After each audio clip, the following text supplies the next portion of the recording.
Sing us your favorite song. Hey, don't tell me, man. I can pretend to sing. Oh, really? Absolutely. Shoot, man. Next time, bring the piano. Do you play music? Absolutely not. All right. Well, here's some music for you. All right. Welcome, episode 13 with Kendrick Richardson, RDS Architecture extraordinaire. We have a lot to talk about today. We are Permit Zip, trying to streamline and make accessible small project engineering. Go on our website, check out the instant quote. Kendrick's another early user of our instant quote. We've kind of made some new improvements lately, even for you to check out. And go ahead and give it a shot if you're listening. See if you can get something going. We are here to talk about coordination, and we already accidentally started talking about coordination before that episode started. Okay. But Architect, I think my brother reached out to you. Is that how we got in touch? Yeah, I was looking at that the other day. I'm like, when did we first meet? And so it was about 4 years ago, and your brother made the introduction. What a weird. So he just called you and introduced himself? Well, so I think before we talked over email, I got some cold calls, and I was like, "This has to be spam." Like I don't trust it. And so we actually ended up talking, and I was impressed, and I was like, okay. Yeah. Let's see let's do a test run and see how this goes. And so 4 or 5 years later, man, that's wild. Yeah, awesome. We've had that feedback before. Andy Osterlin said he thought the same thing, and now the website has some podcast episodes on it, so it'll be credible. Like, okay, these are real people talking to other real people. Exactly. Because it was just all marketing before. The instant quote cool tool. It's like, oh, that seems cool. And then, wait, is this real or is this like some because scam? I'm in the DC area and y'all were in Richmond, and I'm like, why would someone from Richmond reach out? So, but you had a plan of how you would make these projects work, being in Richmond and working in the DMV. So yeah, it worked out. Yeah, we are. We've been on a journey. I'm sure you have as well. COVID really put a change in our plans of what we want to do from our business, and then we started doing more virtual surveys. That's kind of worked, but the coordination is something that we've been talking about that everybody agrees is important, but when things go sideways, it's like everybody else should have done something different. You know how that goes. Right. And so that's why we've been talking about it, not to throw anybody under the bus, but just ask everybody what their perceptions are, what makes good coordination on a set, from the architect or the GC or the trade or the lender, that kind of stuff. So I guess we can start there. I mean, what is your approach? And you're there at the beginning, middle, and end of every single project. Right. And it's not just MEP you're coordinating. Just how does that all look for you? How do you keep that circus together? I would first you gotta mentally prepare yourself, because you're working with your MEP folks. Your structural engineer, sometimes your civil, and then the owner might have their own consultants that they want to bring in.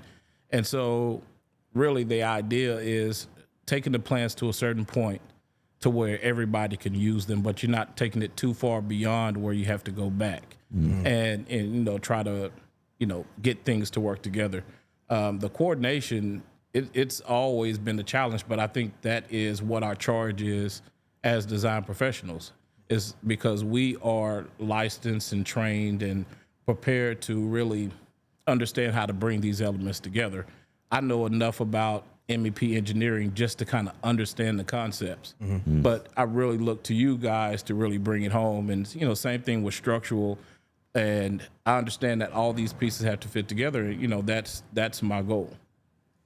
Yeah. And then MEP comes along and you have a little tiny roof that we have to fit a lot of stuff on and that kind of stuff. There's a lot of challenges with us being so late to the game, often trying to get things to work, and we'll get into this, but the concept of value engineering is always something that comes to us. And for us in the HVAC world, when we say that I always tell people to call it feature reduction or devalue engineering, because you don't get anything for free. It costs money to save money.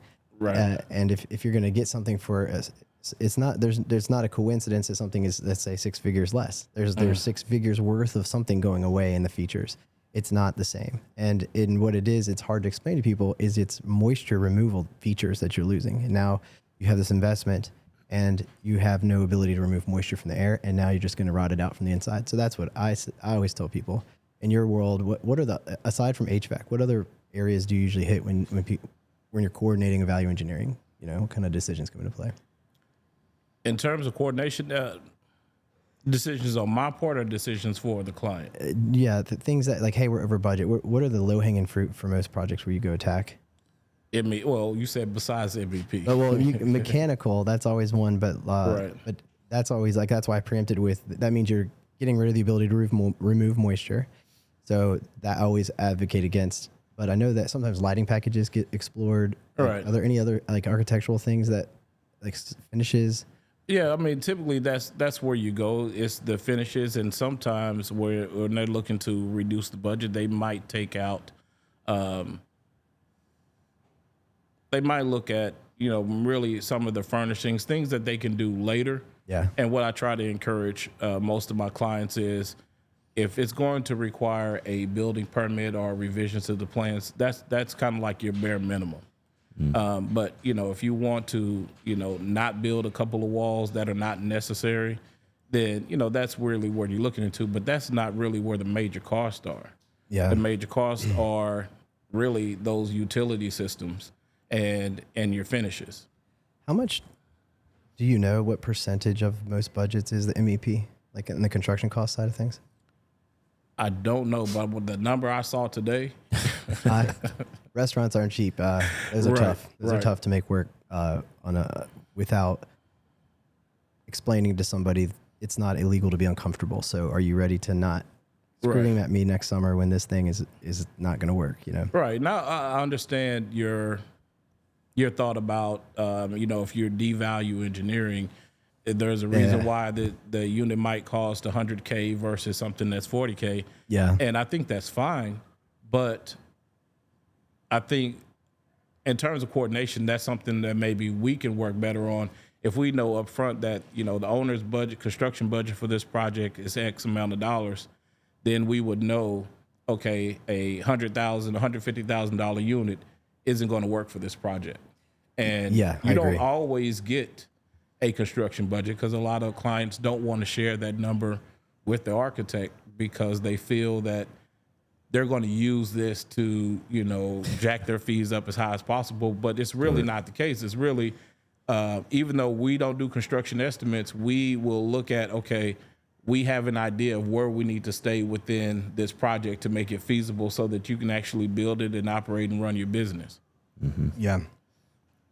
Yeah, Stuart Evans, a GC out in Richmond, had that same feedback. He said the clients were a little iffy on wanting to give them that number because they're afraid they'll use it all. And he said, exactly, that's the point. We'll use it all. But in a good way. You'd rather us use it all than go above and beyond it. Yeah. Right? Yeah. That conversation is difficult for mechanical engineering because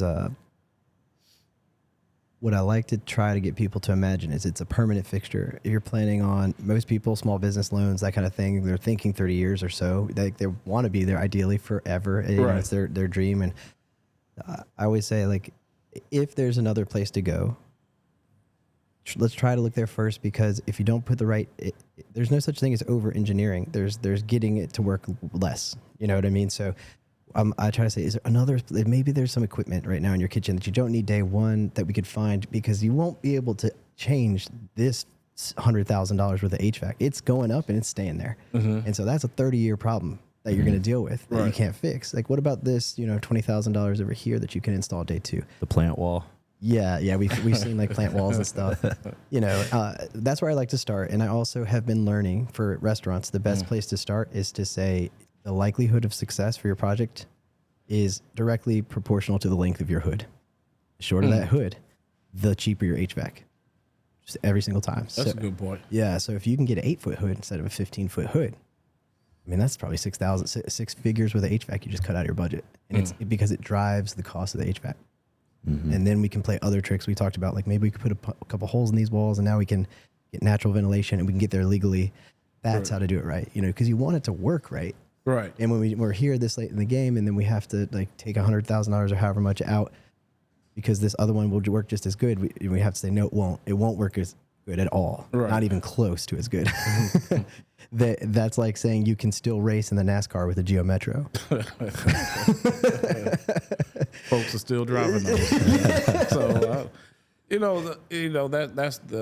that's the point is, we hear the value engineering, and it's really a different approach. And ultimately, the clients are paying for our services, and they're paying for their building. And so, we can make the recommendation.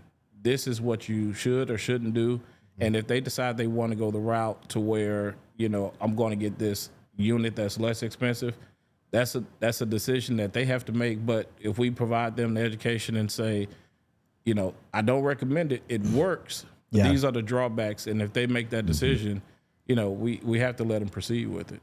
Mm-hmm. Yeah, exactly. I totally agreed. And that's a repeated theme that we've been talking about as an industry. The education that you just mentioned is a big motivation for this as well. To just, there might be other restaurant owners out there trying to do a second or third restaurant, and they're going to be tied to construction if they're trying to go further and further. And so a podcast like this, to be able to have the perspectives we have behind the scenes, is useful information. It's almost worth me making a dedicated video to restaurant owners about how much that hood is going to make or break your project. Yeah, absolutely. And 8-foot hood, all day, look at a Chipotle. Look how much they crank out with a little 8-foot hood or 10-foot hood, and then it's almost like business engineering. It's like, can you simplify that menu just a hair? Right. This thing, are you really going to sell that? Like, we can simplify what you're using to cook for your production. And if you can, then I can make your HVAC work the cheap way. Could also start having that conversation with folks like, Victor Products, like the food vendor suppliers that's picking the equipment. Yeah. I never would have imagined, but because I run a business, it occurred to me. It's like, man, if I was doing it, I would just make the hood shorter. Oh, I should tell people. Yeah, that's how you do it. Yeah, that would be helpful. And so I know DC offers a program with a lot of the new businesses that get the grant for establishing a food service business. They do go through a training process where they learn about preparing their menu, how to be profitable. And so, it would be great if a part of that training is a discussion on selecting the right equipment, or at least understanding the equipment that you're selecting. Mm-hmm. Yeah, and understanding how it's going to tie to construction.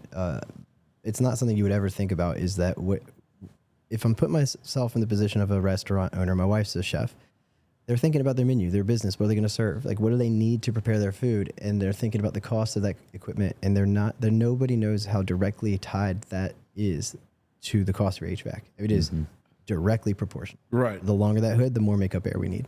And that's that. You don't get free 90 degrees. Around here, 90 degrees, even 80 degrees with like 100% humidity. All that moisture is going to rot all the food inside the restaurant, destroy the entire investment. It's not worth the risk. Yeah. And if you can have the best of both worlds, right? You can make the business work, shorter hood, and keep your food safe. That's the solution. Right. We're doing a cigar bar, same thing. It's 2 floors of smoking. It's a hookah bar, actually. 2 floors. It's huge amount of ventilation. I started the meeting before we got too far. I was like, just so you know, the value engineering has to do with your business plan, not the HVAC. Okay. You got to start thinking, if you need to save some money, maybe you just have a smaller smoking section. Right. Because a huge amount per square foot we got to deal with on a smoking in Virginia. You have to have separate rooms and all that, and the ventilation rates are way high, and they have the commercial kitchen. Oh, wow. So I'm like, all right, just prepare yourselves. Don't come at me saying I over-engineered. I'm going to design what you're asking for to make it work. It comes with a cost. Yeah, and the first things that come to your mind when those numbers come in and you're going to be shocked is maybe we don't need the second floor to be smoking. Right, and the issue with that, a lot of times that conversation happens after we've submitted for permitting. Yep. And so we've gotten a building permit, contractors likely bid on the job, and that's when they see how much this is going to cost. So, I think a part of coordination is at what point do we bring everybody to the table? Even when we have that initial design meeting, typically it's myself and the owner. And, maybe that initial meeting needs to have, the engineers in it as well. So they can say, look, your costs are going to go up exponentially on your mechanical system because of what we need to do to meet code. So they can make that the business decision at the beginning of the project versus once we're through the permitting process. Yeah, the name of the game for us is, if it's assembly use, you're going to have a high ventilation requirement. And that's usually the money. That's what costs money to deal with, the fresh air. And so there's tricks for that. In that meeting, if we were there, what we usually say, that's why the first question I asked you was, do we have operable windows? Because you can get away, you can get around that legally when we get natural ventilation. And we could say, well, you know, for 20 grand of windows in this area, that's cheaper than $125,000 worth of HVAC equipment. Right. And that's how much you'll save with these windows, you know. Right. And now you have a working, we'll still bring in ventilation, but we're not subject to the high demand requirements that the code's going to hold us accountable to. You know? So what, in a situation like that, when the code allows for natural ventilation, that doesn't necessarily mean people are going to open the windows to do the ventilation. So is that correct? That seems like that is like a catch-22 because businesses typically not going to have their windows open. Yeah. So what I do from a design practice is now I'm engineer and I can decide how much ventilation I want to bring in. Now I can bring in maybe 10% of the fan size of fresh air. I'll still bring in fresh air to ventilate it, knowing that nobody's going to actually open the windows. Okay. But now I don't have to legally be bound to a DOAS. Okay. You know, I'll still bring it in on the fan of the rooftop unit or something like that. Yeah. It just allows me to get to do real value engineering, not just feature reduction. It's like you're still going to have ventilation, you know? Right. And you get the humidity under control. You know, Carrier makes a great 2-stage unit that has a humidification cycle on it. And I never get callbacks whenever I spec that. But you can't do that when you have ventilation rates as high as what we have on some of our projects, you know? But yeah, this is all coordination, right? The question is, wait, which professional should be at which meeting to try to catch these things in this crazy complicated maze that we find ourselves in? And one of the ones I think, I'd like to see is contractors early on with the design, because we're not as strong with the means and methods because we're so like theoretical in all of our engineering. You know, engineers, they know how things get built, but not anywhere close to the way a contractor would. Right, exactly. Yeah. Architects as well. You know, I think that's kind of like the role we all play. Like, we are not going to expect the contractor to be very thorough in his understanding of what the building code is.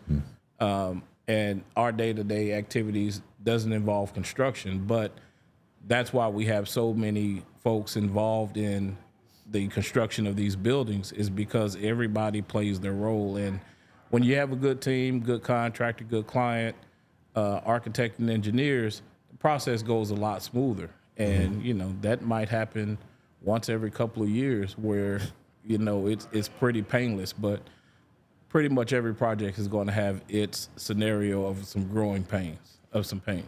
Yeah, that brings up the client influence on risk for projects. That's why we talk about educating clients, trying to manage expectations. But a more seasoned developer or restaurateur is going to be less risky to the whole team. Oh, right, absolutely. They understand the contingencies and what this all means, and that there's no way to have a project that doesn't have something that goes haywire. So you have to bake in the risk as the buyer of the development, that you're going to expect that.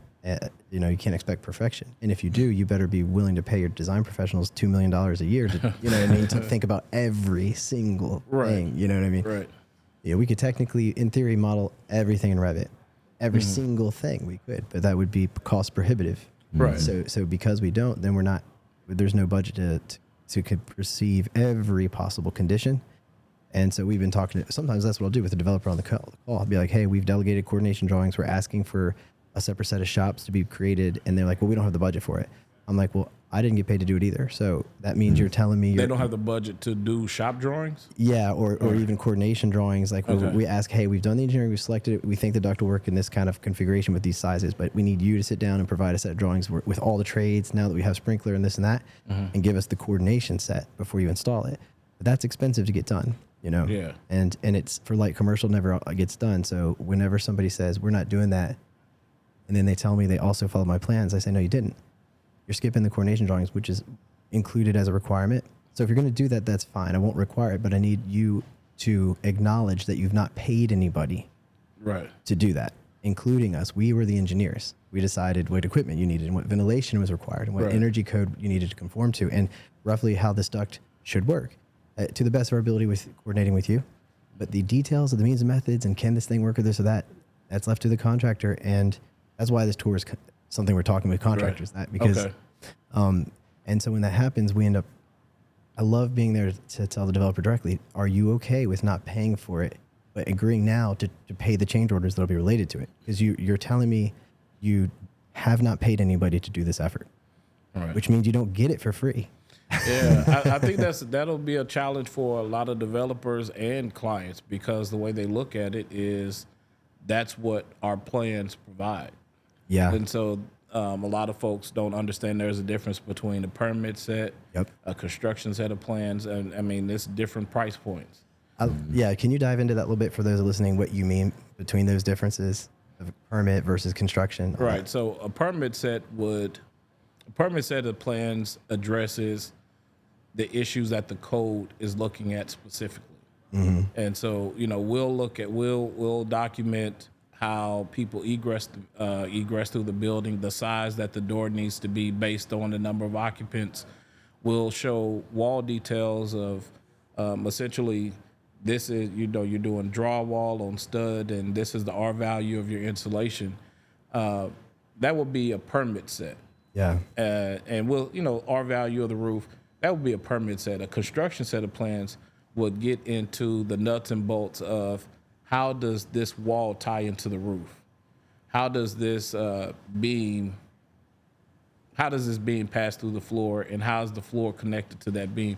That's a construction set of plans, and that gives the contractors less room to deviate. However, it's more expensive. Yeah. And so on the architectural and engineering side, and so a lot of my clients are smaller businesses, and they just don't have the budget for those types of plans. Yeah. And in most cases, they don't need that level of detail. If you're doing a tenant fit out for a 2,500 square foot beauty salon, you don't need that level of detail for the construction. You can give the contractor a little liberty to how this wall actually connects, Yeah, the means method side. Right. Yeah. And I mean, honestly, in the light commercial, that's just kind of how you have to operate, is trust that they'll make good decisions, and you don't have to over micromanage. And quite frankly, they're more qualified, I think, to make those decisions on like the best way to hang something or get something done. I mean, who am I to decide exactly what fastener to use? Right. As long as it's listed, I could care less. Right. Yeah. I don't want that responsibility. Yeah. Yeah. It's up to you. And actually, all the fasteners, that's in the code as well. Yeah. But we don't have to document that for a building permit. Yeah. But the contractor has to install that. Yeah. Yeah. Their knowledge of the code is much more directly tied to the means and methods parts. Absolutely. Yeah.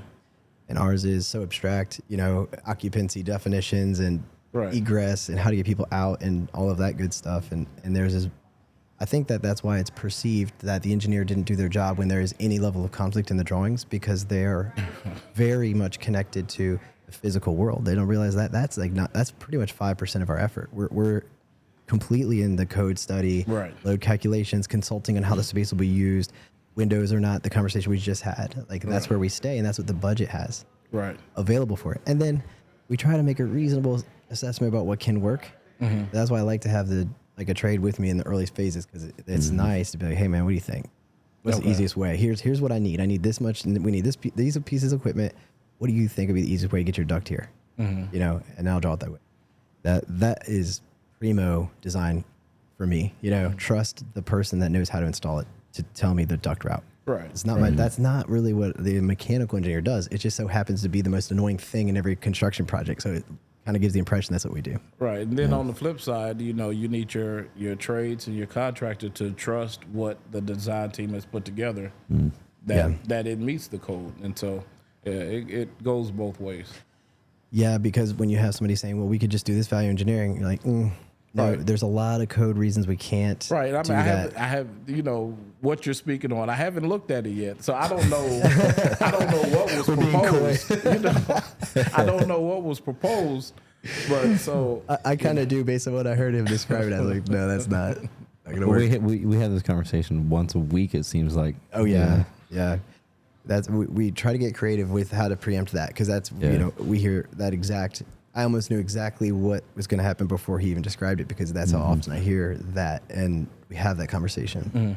And just people don't understand removing moisture is a different thing, and that you can't put a 5-ton split system in every single type of occupancy. Right. You know. Hey man, I don't know the specifics of what's proposed. However, I do look at it as it's an option. Yeah. Right. And I think a part of what we do, you know, is coming from the contractor or a subcontractor. It's an option of how we can approach to, one, meet the client's budget and keep the project on schedule. And so, you know, before I completely dismiss it, you know, I got to look at it and see. I agree. Okay, does this work, or is there a common ground somewhere in the middle that's more feasible, but it helps bring that price down? Mm-hmm. Yeah, it's a challenge. Soft skills are a must in this industry. Absolutely. What's the one thing, Kendrick, for you architecturally you described earlier, where you have to have that conversation with somebody and walk them through the pros and cons, but ultimately it's their choice? Like for us, it's mechanical value engineering. What's the one thing for you architecturally where you have to have the uncomfortable conversation? So I'm going to refer back to a project that is on the books now. A client renovated the building, changed the use, built out the entire building, beautiful building, and there was no building permit associated with it.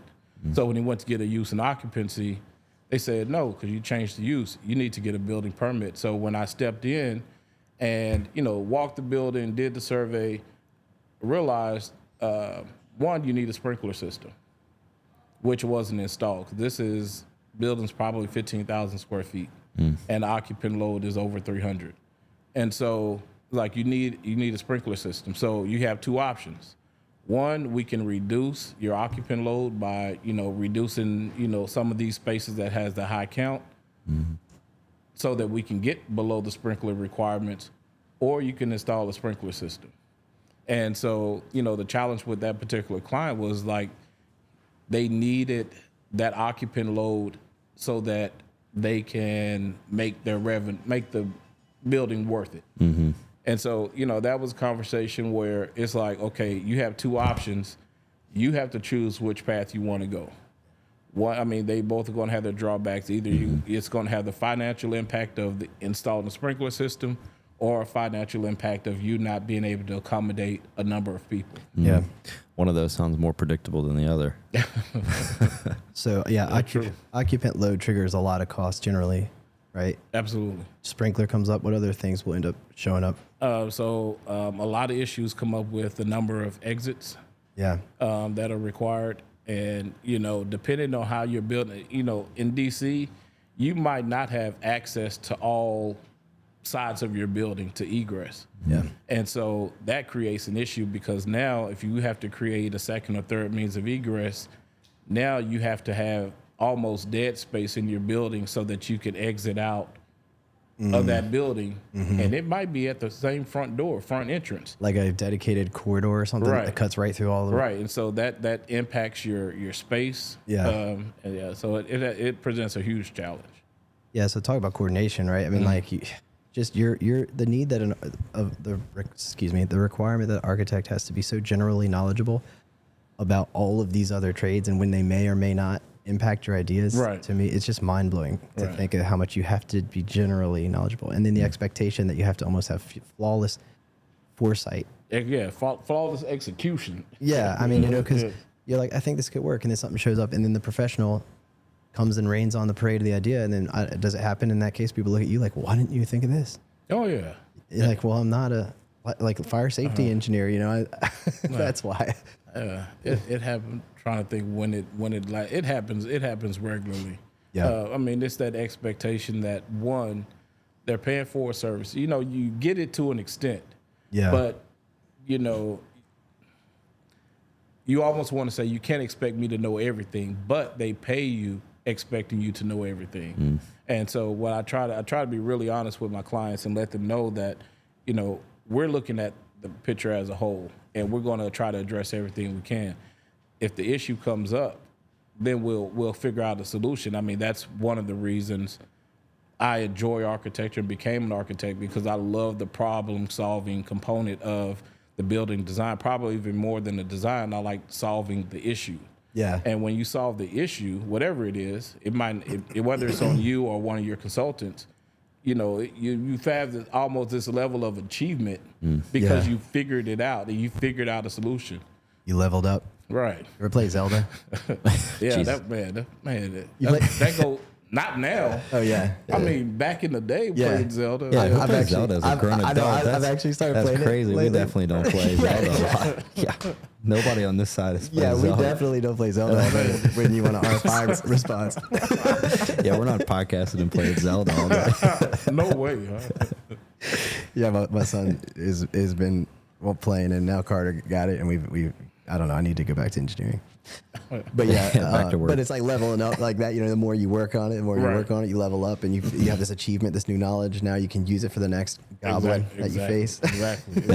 Adaptive reuse projects are a big pain in the ass, but that's the upside of it, is that if you can really figure out a way to make whatever constraints you have in front of you work, it's more satisfying than a new build. Oh, absolutely. Yeah. I mean, our whole objective at Permazip is to make accessible and get easy access to engineer for small projects specifically, because there's just not a huge amount of engineers that are dedicated to it, or if they are, maybe they're doing it because they're trying to, it's a good client. And so with that, I thought initially, this would be great. The instant code, all this automation, I completely underestimated people as a variable. What do you mean? Just the politics and the soft skills required and training engineers to be able to consult with people and I'm an engineer, so I was like, well, I could just write a software for everything and solve all of these problems, instant quote, this and that.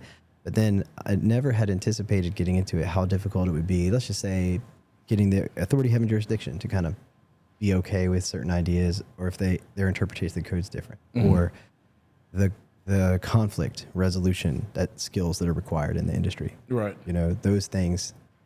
That's what this is about, is to try to explore how everybody's perspective is, to just say, can we all learn something generally about the industry to move forward and stop some of these problems, like meetings, being at the kickoff meeting, an MEP engineer, that's important for me.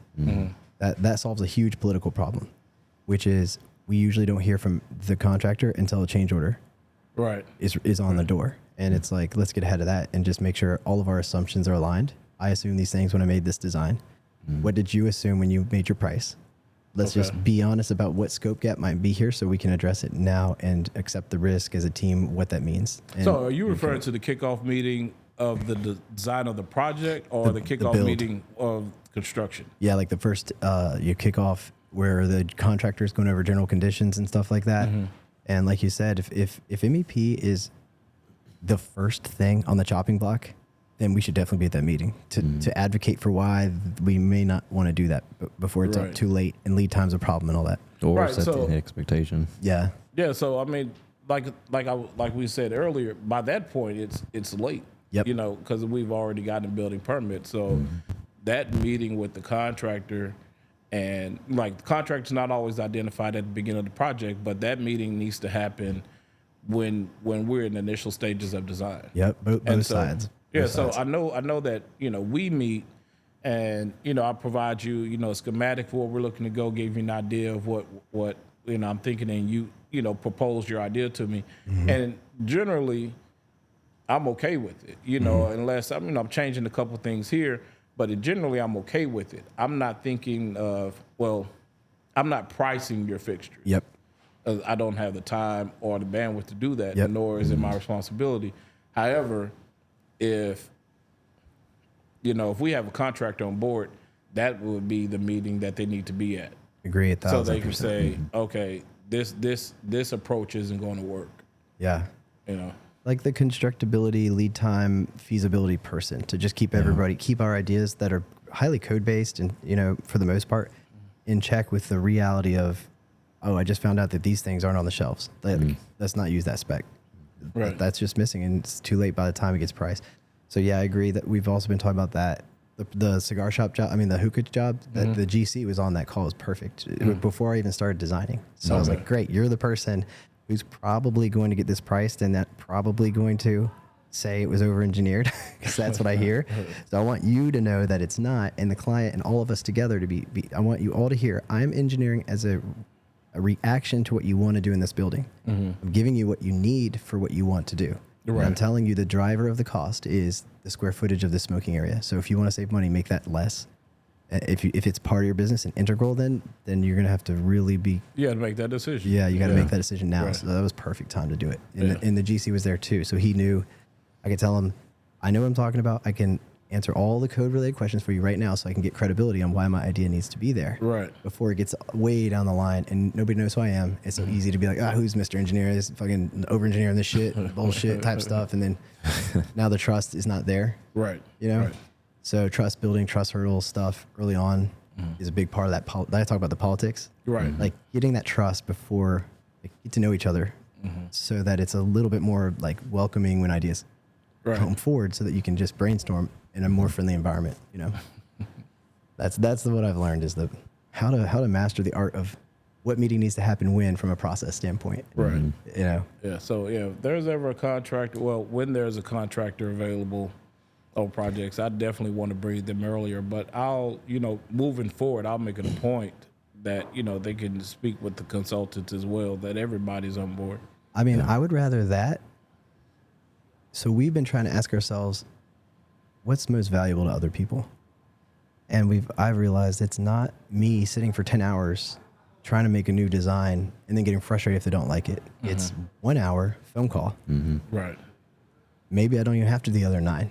It's that 1 hour, and the relationship's built, so I personally, and I think us are getting more willing to be able to just be on that phone call, because what we're finding is that phone call can save 10 hours, 20 hours, 30 hours. It can be quick and painless. Yeah. And then whatever they were just talking about right before with that, that's well, here's what the reasoning was, and then, okay.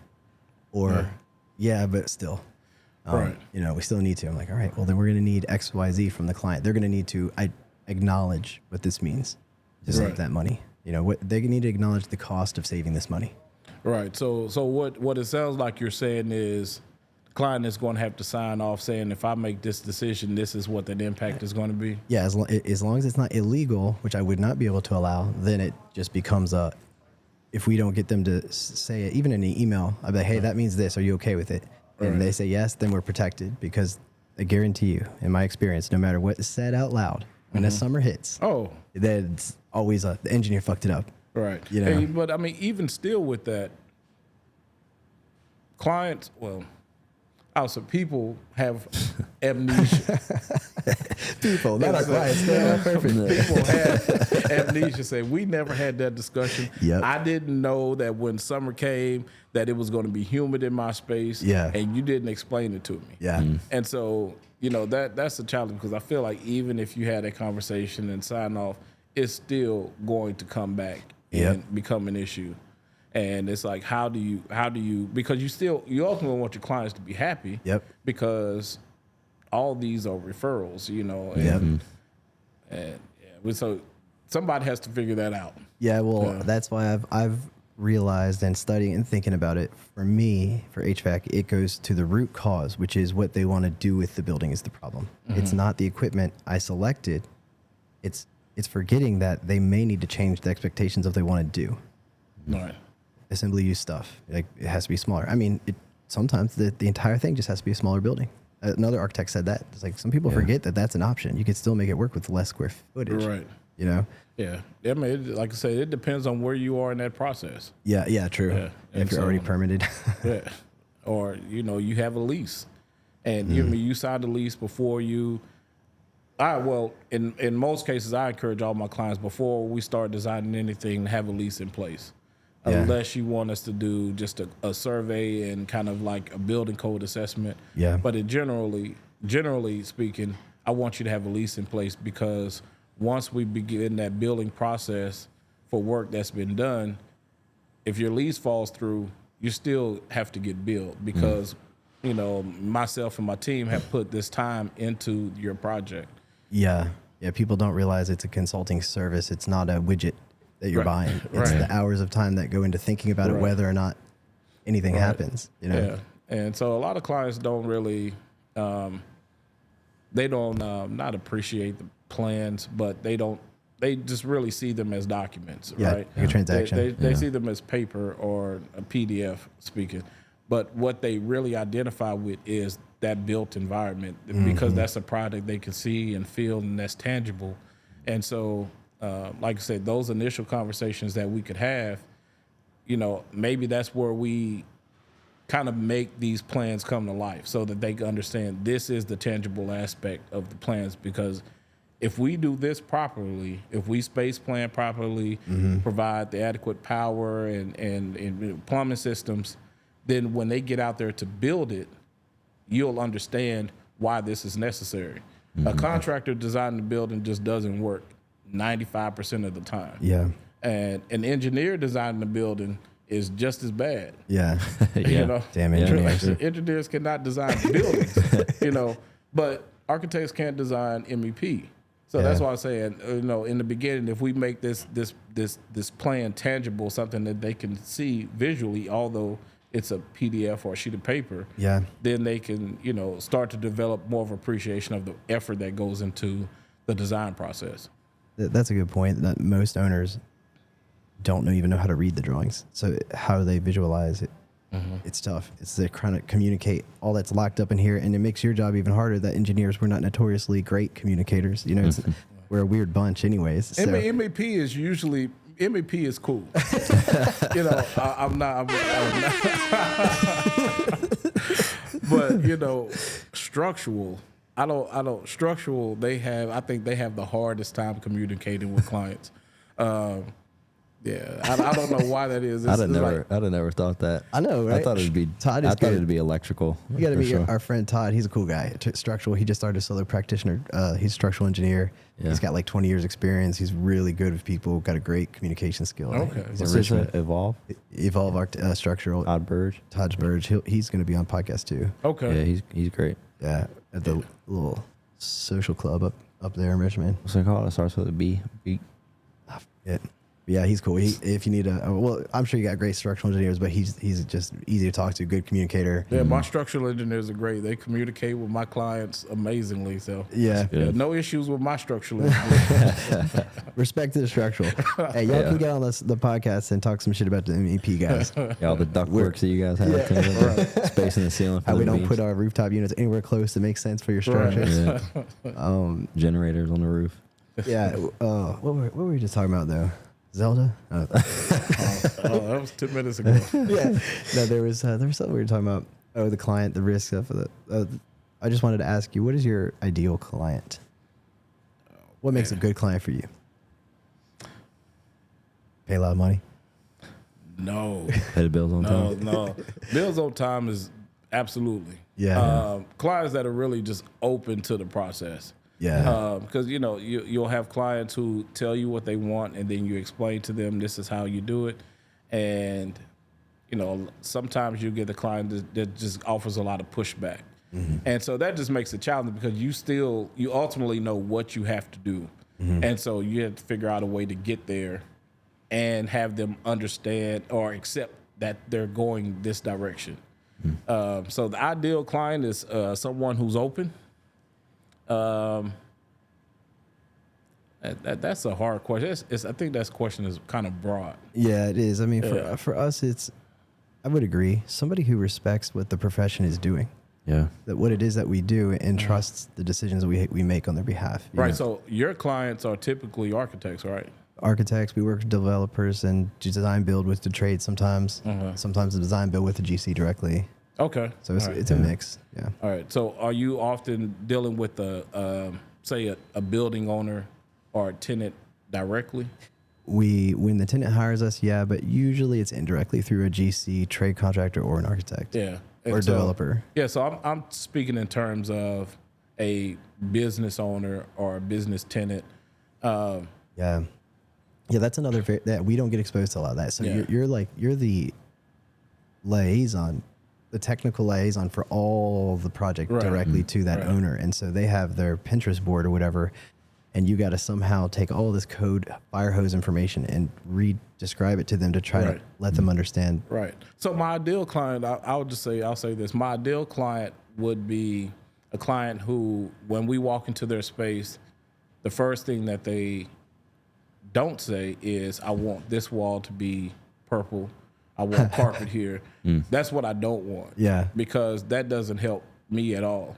I want them to say, I'm looking to have some common space right here, and maybe the bathrooms there. Like that really gives me insight on what they're looking to achieve, and then I can really develop their ideas. I think there's a little confusion from my side and probably generally about what does an architect do. I know primarily you've design and enforce or draw per the building code, but there's the idea that there's also the element of design and that, and what does that look like in the profession? Because in my mind, it's easy. It's all code. But you have aesthetic to deal with and all that. And how much of your scope of work is including finishes and selections and vibe versus just a building permit set? So I would say, in terms of building out or designing a space, I would say 90% of it is functionality. Yeah. The other 10% would be finishes. My focus is in interior design. Yeah. I have very little interest in selecting colors or creating, boards and all of that stuff. Yeah. That's not really my specialty. That's not what I enjoy. I'd rather hire somebody who studied that and really can pull together these things. But what I'll do as a part of the function of design is I understand how maybe the ratio of the space needs to be laid out so that it creates an environment where people want to congregate, or people want to talk, or where people engage in certain ways. So you can do that on the design aspect, but then really creating that vibe that's when I would like an interior designer to come in. So a lot of projects don't even require interior design. If we're building out just say we're building out a pharmacy, it's going to be straightforward, in most cases. So, in a case like that, I'll specify finishes, but it's going to be very generic. We're doing eggshell walls, this color. I might select some specialty light fixtures, but overall, it's pretty straightforward. Yeah, I would imagine that's tough to do as a service. How do you even price making something look cool for somebody? There are definitely ways, and if it was a part of my scope, I mean, it could almost double. Oh, really? Yeah, I mean, our interior design fees are pretty aggressive, and they definitely bring value. But that's just not my focus. There's a company in Richmond called Campfire & Co., and they're like a hybrid interior designer and marketing company that just make places look awesome. They're just great at it, but I'm sure they're not cheap. Right. So is there an expectation when people hire you that they think that's what architects do? Probably to an extent, but I explained to them that that's not included in my service. If you want interior design, I'll include it. I'll hire a consultant similar to how we work together. But I'll explain to them, this is the level that we're going to provide. Even if it's a construction set of plans are not going to go to permitting. I mean, for interior design, they're not going to be permitted. Because they're really expressing finishes. So in terms of the code, we'll say that finishes need to be Class A, Class B, Class C. This is the flame spread. We'll list those requirements as a part of the plans, and any items that we spec will be in that. That's kind of like a light fixture schedule for us. We'll say the watts per, like lumen per watt. Exactly. And just the energy code parts that have to be there, but we don't care what. We're not going to, in some cases, you're not going to say specifically this is what the light fixture is. There are cases where I was like, okay, I want this style of light fixture, and ultimately the client will decide which brand would supply that fixture. Because I mean, that again gets back to budget. They may not specifically say what their budget is, but I say this is the style and of the fixture, and it can range from $100 to $2,000, $3,000, $4,000. And they can find a fixture that fits within their budget and the specs on the plans. That conversation you were talking about, Kendrick, about what's included in your scope versus not, is that something you have before they sign the contract? And if so, is it something that they start asking you questions, or is it something that you have with them just to walk them through what they're getting? All right, so I mean, we have it multiple times. We have it before we sign a contract. I'll let them know that interior design isn't included, and in the contract it states interior design isn't included. And it'll say, the level of service I offer is I'll specify the types of finishes. So like for the space we're in, I'll say, we're doing carpet tile. But that's the extent of it. But it has to meet these regulations according to the code. This is the flame spread it needs to meet. But if they want to include interior design, they'll, I'll give them that option, or they can consult separately. Do you usually do you find somebody like a designer that you bring on the team, or do you take it on? No, if we're doing interior design, like legit interior design, I'll bring someone on. Yeah, like a firm that just has interior designers and all that. Right. And so on that, I asked that question wondering what scope creep feels like as an architect. What is the most common kind of place you find scope creep, and how do you keep that under control? It's redesign. Yeah. It's redesign of the space, and it typically happens when we get closer to developing that permit set. Yeah. They'll decide, I want to eliminate these spaces, or I want to rearrange this. And, 10 years ago, I would have done it. Mm-hmm. I'm like, okay, well, I understand why it makes sense, why you might want to change this. We'll make the change. Yeah. And so I'll send it to my engineering team. All right, please update your backgrounds. This is the layout the client wants to go with. That was 10 years ago. Now, if we make that change, it's clearly stated that once you sign off on the plans and we make, these changes, it's going to be a change order, design change order. Luckily you don't run into it too often. If a client is saying, let's shift this wall here a foot or something minor like that, I wouldn't look at that as scope creep. Yeah. But if we're talking about redesign of a space or a whole new approach, that definitely has to result in a change order. We've been trying to explore, we call it the brakes. Like nobody would sell a car without brakes. Mm-hmm. So we've been trying to figure out what in our contract should be the brakes. Like one little redesign, maybe load not letters. Like a load letter we used to not, and every single time they asked, they expected to be there. It's like, let's do the load letter, or like one little redesign moment where we could say, hey, we'll do this one. This is like the little do you have anything else here? Because we'll do this little, this qualifies for a one off the road thing to try to buffer that. Because it's weird. It's weird how hard it is for people to imagine a change order on professional services, but every single receptacle gets $125. You can't imagine $125 for an hour of engineer's time. Right.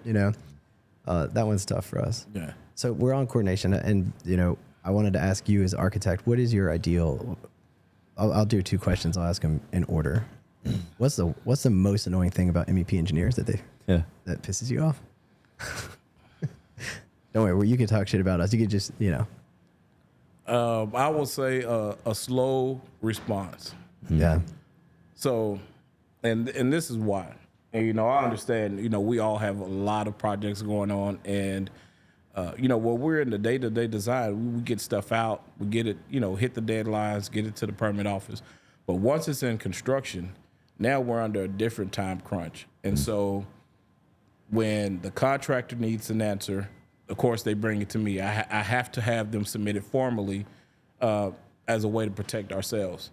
But when we send it out to the engineers and it takes weeks to get a response or a solution, that's the challenge, because in those weeks that I'm waiting and reaching out, I have the owner fussing, cussing, sometimes depending on the attitude.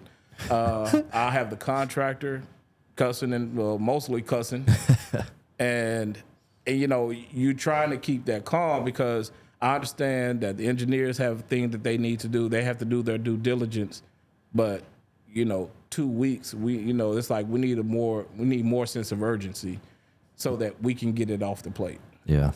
I can say that sometimes that's good. I appreciate that answer, because there's, I think, a perception, because the heat's on construction, that some of those RFIs can just be answered that way, but some of them require weeks because it's a completely different design. It's from our perspective, some of those RFIs are fundamentally saying, we have a value engineering idea. Can we do it? Yes or no? And it's like way more complicated than a yes or no. It's like, yeah, sure, but we need to have the same amount of meetings we had when we were in the design process. This is not a decision that you can just get a yes or no on. No, I get that. I get when it's not a yes or no answer. Yeah, but when it is, But when it is a yes or no answer, damn it.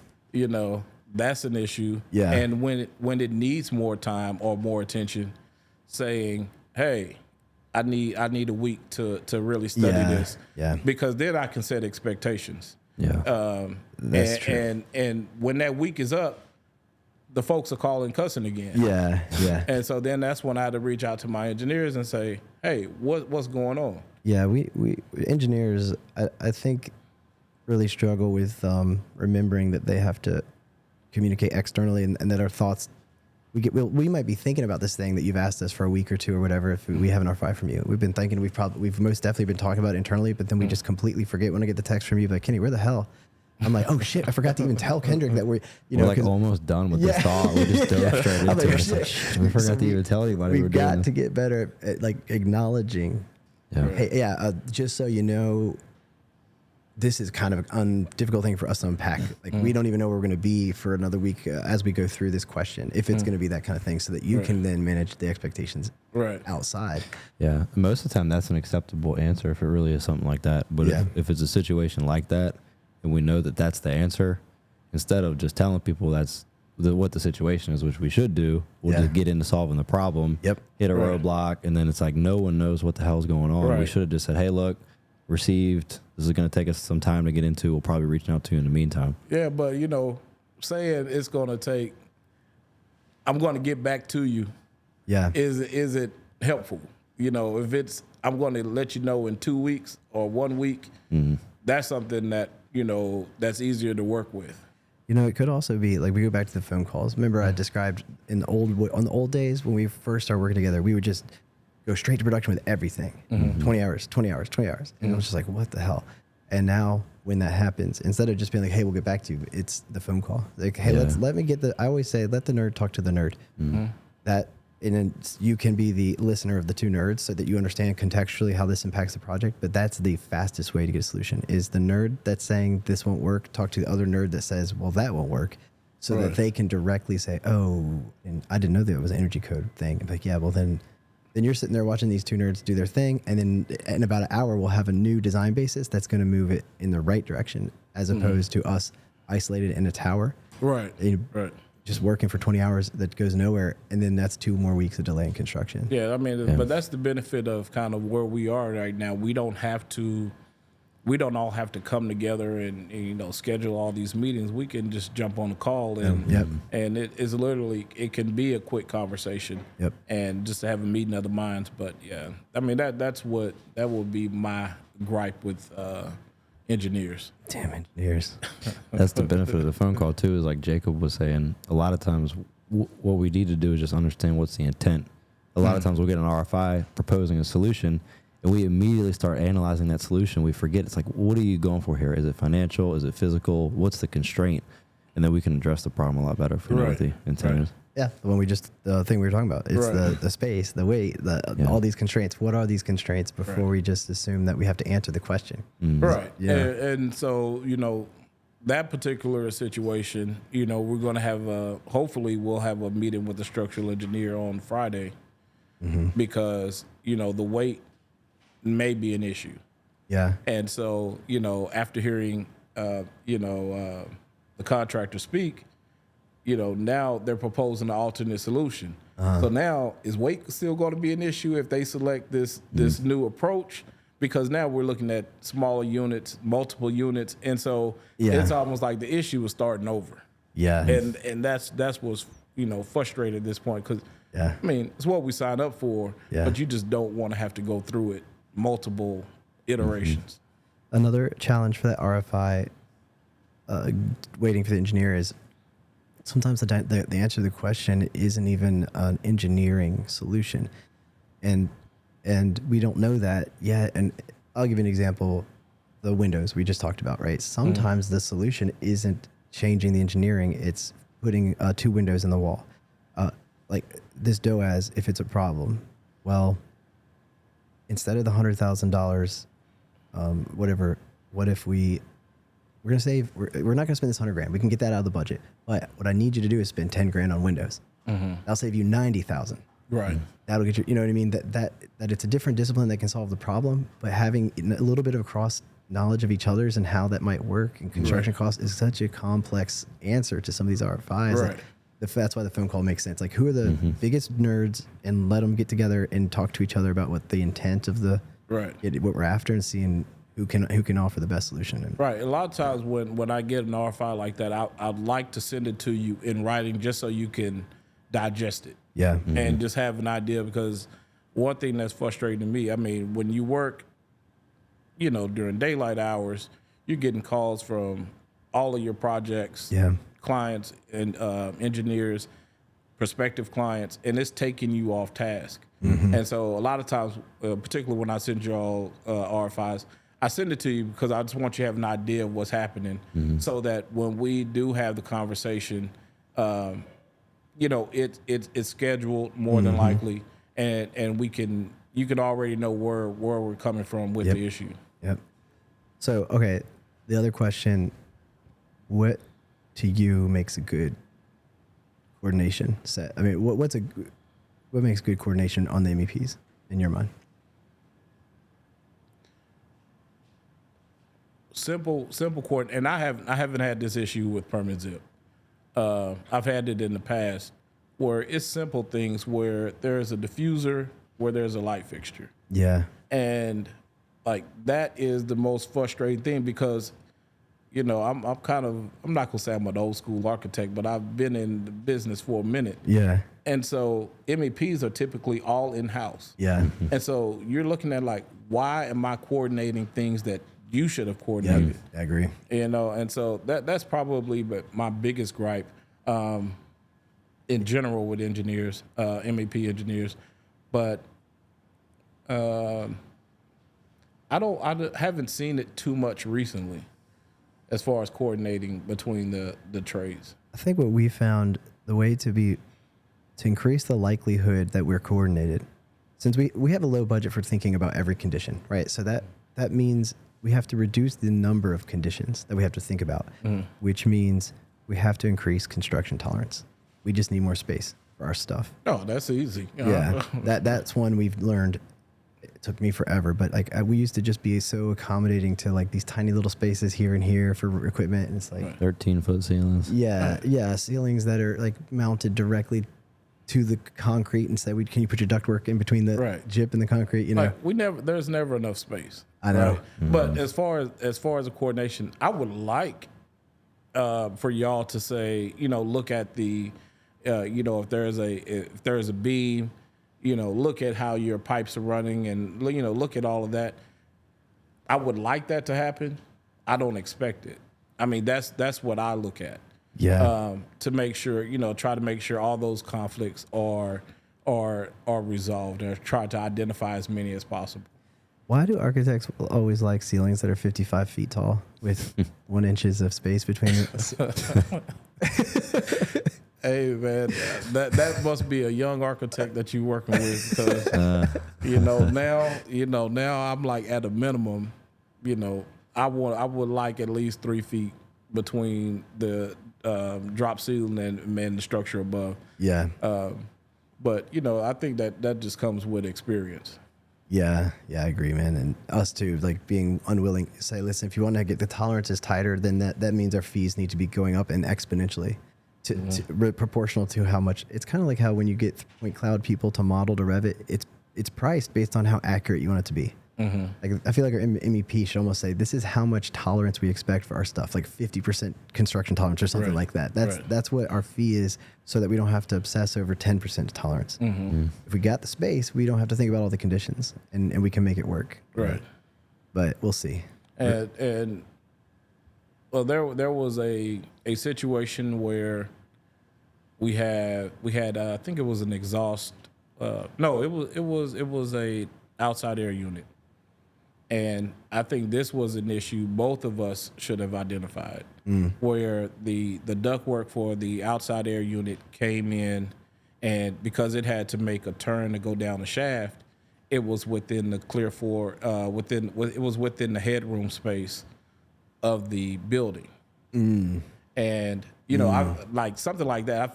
I think that's something that we both should have caught. Yeah. And luckily, the unit wasn't installed, so we were able to Gotcha. adjust it. But yeah, that would have been a challenge. Yeah, well, that's also why that construction tolerance is important, to get as much wiggle room as we can so that we can catch that kind of stuff. Because if we're trying to be too tight with where things are going to fit, we're obsessing over this perfect one condition. That wasn't too tight. That was like no, not that 2.5 feet. Yeah, no, I mean that's the reason for bigger elsewhere in the project, right? So give me plenty of space here, plenty of space here, plenty of space here, so that I have the mental bandwidth to catch. Right. That one, I don't know if it's the same project we're talking about. We had this really tight roof condition, so we're obsessed over just trying to get the Tetris puzzle of this really tight, no construction tolerance roof to work, and then we miss something that's just so obvious. Right. Whereas if we had bigger construction tolerances, and got earlier on the consulting, like we said about small roof, hood equipment or whatever it was, basically advocating for more and more tolerance, so that when we are designing, we have to think of less conditions and catch that. We have the buildings that we have, and so in DC especially. We have to, it's our responsibility to identify those. So if we know we have these limitations, our first thought is to be like, okay, we're going to have a transition. Yeah. And we have to account for it, and so. That's just gonna be a never-ending struggle. It's gonna be the right people, the right time. Maybe a trade contractor or a GC at the meeting we were just talking about would be they're so much more visualizing that. Their head just goes straight to it, whereas ours goes straight to, wait, can we do that? Can we? My head, when that option to that change we said had nothing to do with construction, it was immediately the energy code checklist of things in my head. What is the moisture content? Right. Boom, that's I'm consumed. Right. And so it's a distraction forced for the trees situation. Whereas if that GC at that early planning meeting, they could be there to just immediately help us. Right. But like going back, that's our charge, right? Yeah. Because we talked about clients looking at a PDF and plans and just kind of seeing it as a sheet of paper. Yeah. However, when the building's under construction, they are able to visualize that. We have to do both. Yeah. We have to be able to visualize how this is going to connect. Not necessarily how it goes together, but this is the big picture that I need to keep in mind when I'm designing a certain component. You say headroom, you mean like the height of the hallway? It's in the way of that. Right. Oh yeah. Right. Yeah, which requires mechanical engineers also to be aware of, you're just adjacent code requirements, as well. That's, exactly. Yeah, that's where there's no replacing experience at the end of the day. Right. People that have already been through all those experiences. I'm sure you've been. We got one last thing. I know we're running over, but you're really good with dealing with high stakes, high stress situations and maintaining your cool through it. We had that call with mechanical. You did a great job. I was impressed. And I was surprised. give us a little bit of insight of the kind of stress that you deal with as an architect and how you manage that. Man, how do I manage stress? Energy drinks, monsters. Yeah, man. I'm so disappointed on how many monsters I drink on a daily basis. No. To be honest with you, I manage. I don't let it bother me as much as it used to because, like I said, I've been doing this for a while. However, at the beginning stages, it really challenged it challenged me internally. Yeah. Because you have this moment where you've been doing something for so long, you love it, but then you have this issue come up, and then you start to question: are you any good at this? Should you be doing this? And I used to have those struggles, years ago. But it changed because I realized I'm like, you're pretty good at this thing. You started this business maybe 10 years ago after you worked at other firms, and you got the nuts and bolts of what you needed to build your own company. And it's doing well, it's successful. And so, I don't allow the stress to creep into my life. But then I also created boundaries. When I started, I would answer the phone on Monday through Sunday. I talked to clients on weekends. I worked on weekends. And, I put my family, not second, but I would allow the business to interact or interfere with that family time. And so when I created those boundaries, like I work Monday through Friday, publicly, I work Monday through Friday. Yeah. And 5 or 6 o'clock, I don't answer business calls. Yeah. And it's only because I have to, have that balance so that I can stay kind of even keel and level minded. Otherwise, the stress would be off the charts. Yeah, dude. Yeah. Yeah, I think it's this industry can be wild if you don't somehow find boundaries or find a way to deal with that. We've gone through a lot in the past year. I'm sure you've noticed. In fact, I know you and I had a call. Like, we've been making intentional changes here to try to focus on only having good engineers. We had a lot of folks leave. About 2/3 of the company left because last year this time I was like, I'm about to fire everybody.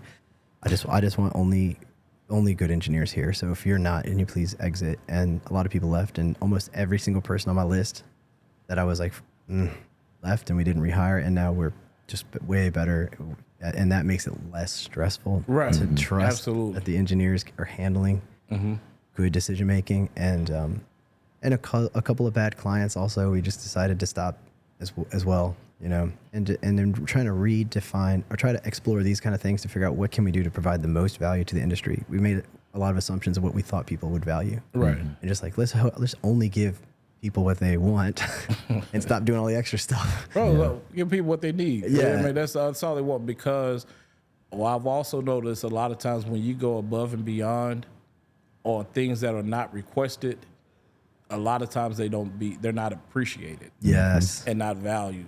And so you still get sued for them. Yeah, no good deed goes unpunished either. Right. Not only do they not value it, then you get in trouble for helping them out. Absolutely.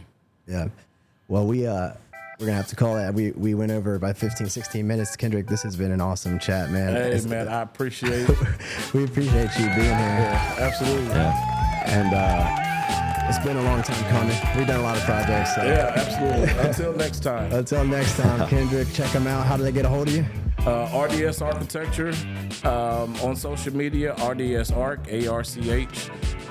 And, you can reach me on the website, and that sounds good. He's the man. DC. Cool. Check him out. He's great to work with. Thanks for having. All right, thanks for coming on the podcast, man. Thanks. Absolutely.